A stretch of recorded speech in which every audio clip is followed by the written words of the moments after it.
এই রাজবাড়ি ছিল প্রাচীন জৈন্তা রাজ্যের রাজধানীর অংশ। জৈন্তা রাজ্য প্রায় ৫ম শতক থেকে ব্রিটিশদের দখলের পূর্ব পর্যন্ত টিকে ছিল। আর এই রাজ্যে চলত নানা নির্যাতন ও হত্যাকাণ্ড। ঐতিহাসিকবিদদের ধারণা, জৈন্তা রাজ্যের কিছু রাজা রানীর আমলে দেবী পূজার সঙ্গে মানব বলির প্রচলন ছিল, যা চলে ১৮৩৫ সাল পর্যন্ত। এই সেই স্থাপনা যেখানে ১৬০০ থেকে ১৮০০ শতকের মধ্য পর্যন্ত নরবলি দেওয়া হতো। ১৮৩৫ সালে ব্রিটিশ এই রাজ্য দখলে নেওয়ার পর এই নরবলি বন্ধ হয়। ইতিহাস থেকে জানা যায়, রাজাদের শীতকালীন রাজধানী ছিল জৈন্তাপুর, যেখানে এই রাজবাড়ি অবস্থিত। রাজা লক্ষ্মীনারায়ণ সহ বিভিন্ন জৈন্তা রাজা এখানে স্থাপনা নির্মাণ করেন। এই স্থাপনা জৈন্তাপুর উপজেলার বিভিন্ন জায়গায় ছড়িয়ে ছিটিয়ে আছে। তবে এই রাজবাড়ি এখন শৌচাগার ও ময়লার ভাগাড়ে পরিণত হয়েছে। অরক্ষিত রাজবাড়িতে চলছে মাদক সেবীদের আড্ডা। প্রত্নতত্ত্ব অধিদপ্তরের একজন কর্মচারী থাকলেও দায়সারা জবাব দিলেন তিনি।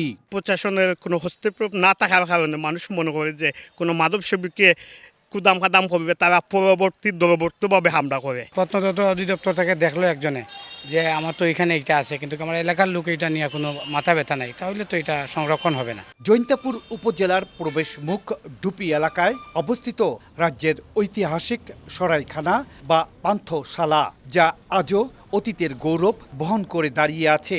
১৭৮৯ সালে জৈন্তার রাজা দ্বিতীয় রাম সিংহের হাতে নির্মিত এই স্থাপনাটি বাংলাদেশের অন্যতম প্রাচীন ও গুরুত্বপূর্ণ প্রত্নতত্ত্ব নিদর্শন। এমন অনেক পুরাকীর্তি সংরক্ষণের অভাবে ধ্বংসের পথে। এগুলো নিয়ে আশার কথা শোনালেন উপজেলা নির্বাহী কর্মকর্তা। এগুলা সংস্কার এবং সংরক্ষণ করলে জৈন্তা অঞ্চলের যে অতীত গৌরবোজ্জ্বল ইতিহাস এবং হারিয়ে যাওয়া লাবণ্য এবং তাদের রূপ যৌবন ফিরে পাবে। আমরা এখন সরাসরিও কাজ করতে পারতেছি না, যেহেতু এটা প্রত্নতত্ত্ব অধিদপ্তরের আওতাভুক্ত এবং তাদের গেজেটেড, তারা আসবে এবং এটার পরবর্তী কাজটা অ্যাকশন হবে। ইতিহাস থেকে জানা যায়, খ্রিস্টীয় ৬৩০ সাল থেকে ১৮৩৫ সাল পর্যন্ত ১৫০০ বছরেরও বেশি সময় ধরে বিভিন্ন রাজারা জৈন্তা রাজ্য শাসন করেছেন। ইকরামুল কবির, সময় সংবাদ, সিলেট।